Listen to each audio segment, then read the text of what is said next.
¿Cuál fue el trasfondo y repercusiones para México del asesinato de Luis Donaldo Colosio? Pues mira, paró el país de cabeza. Paró el país completamente de cabeza, primero que nada porque no había antecedentes históricos cercanos. El único magnicidio previo es el de Álvaro Obregón, asesinado por un cristero, por un militante cristero, en un restaurante cuando celebraba precisamente, creo, su reelección.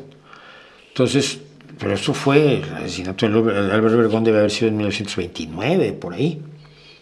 Entonces no teníamos cerca ningún referente para lo que pasó con el asesinato de Colosio. Hay un fenómeno que se daba y se da, pero que se daba de manera muy especial en el priismo, que era la exaltación del candidato como lo mejor desde la invención de la rueda, como la última Coca-Cola en el desierto. Y el culto a la personalidad que hoy sufre López Obrador, o que hoy disfruta López Obrador, se generaba con cada candidato del PRI. Entonces cada candidato del PRI iba a romper con lo que hizo el anterior. Echeverría iba a superar los desastres de la masacre del 68 de Díaz Ordaz.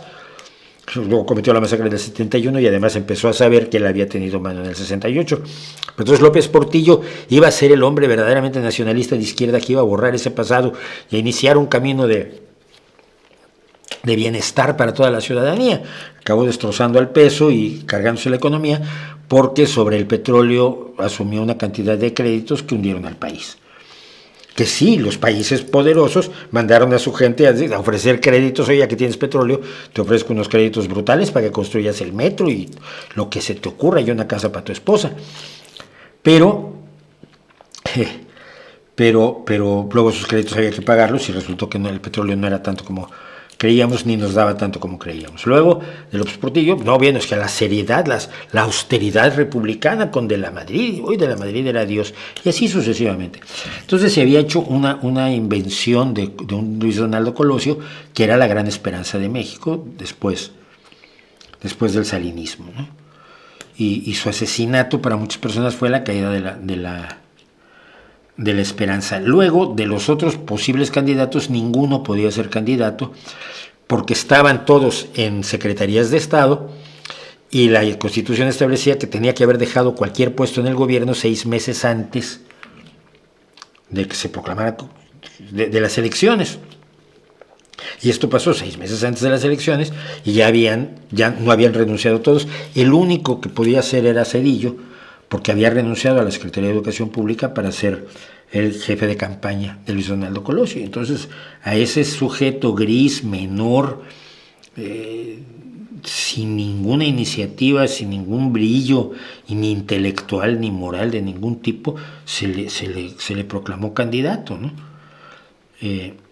Y esto para el país fue terrible. No sé cómo habría sido un gobierno de Luis Donaldo Colosio, pero yo sé que habíamos tratado de ganarle con Cárdenas, pero después de que Zedillo pactara con el jefe Diego Fernández de Ceballos, pactara la transición posterior, dejando fuera a Cárdenas, pues el país asumió otro rostro totalmente distinto. Así que fueron